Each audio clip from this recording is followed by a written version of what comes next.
Hello!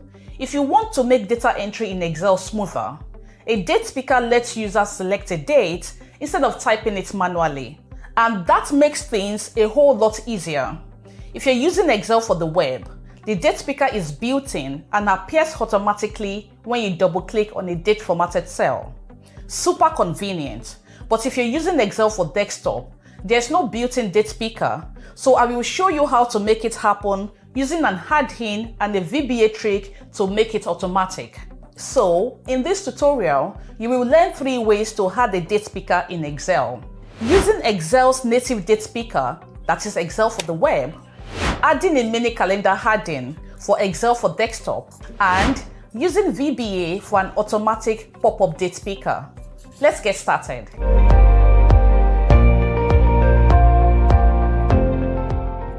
If you're using Excel for the web, you're in luck because there's already a built-in date picker feature.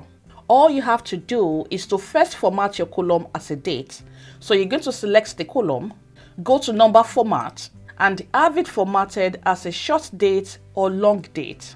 Then double-click on any date formatted cell, and just like that, a small calendar appears. All you have to do is to pick a date. But this has its limitations. The feature is only available in Excel for the web, not in desktop Excel. So if you're using the desktop version, keep watching. Since Excel for desktop doesn't have a native date picker, we're going to use a free add-in to get the job done. So right here on the Home tab, click Add-ins and search for Mini Calendar. You see the option Mini Calendar and Date Picker. So just click on the Add button to have it added.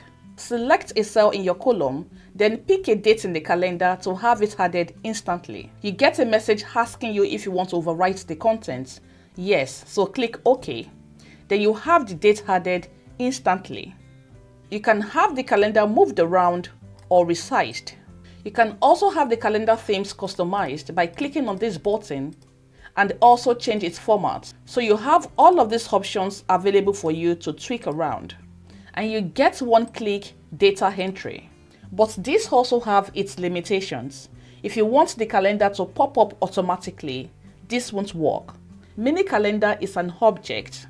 You would need to manually move it to a convenient position. So for instance, if you want to work on the column down below, you'd have to move it to that position. Also, it doesn't pop up automatically when selecting a date. But don't worry, I have a solution for that. For a more seamless experience, we can use VBA, that is Visual Basic for Applications, to make the date picker appear only when a date cell is selected. This means your spreadsheet stays neat and users don't have to look for the calendar manually.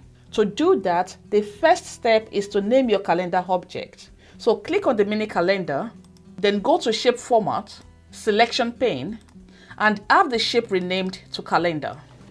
The next step is to have your Developer tab enabled. We're going to be needing the Developer tab for this. If you don't have it enabled, right-click on the ribbon, click Customize the ribbon, check Developer and click OK. Open the Developer tab and click Visual Basic. In the Project Explorer, you would have your worksheet listed. This is where you have the dataset we're working with. So double-click the worksheet and you'd have this page open for you. This is where you're going to paste in the code we're going to use. So I'm going to have this code pasted on this page. Let's break this down. This function triggers whenever a user selects a different cell. This part defines the date format. You can have this change to your preferred format. This part hides the date picker whenever a selection is made. And this part checks if the selected cell is formatted as a date or not. If yes, the date picker appears. This part positions the calendar right below the active cell. So it moves the calendar relative to the selected cell. If you're working with a large data set, you may need to have this number amended to say maybe +30 or +50 for better positioning. And finally, this part closes the function. It ensures that the logic executes only when needed. So let's have that saved by clicking on the Save button. And then you get this message. The following features cannot be saved in macro-free workbooks. So what does this mean?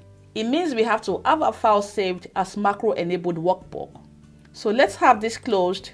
Go to your workbook, click on the File tab, Save as, browse.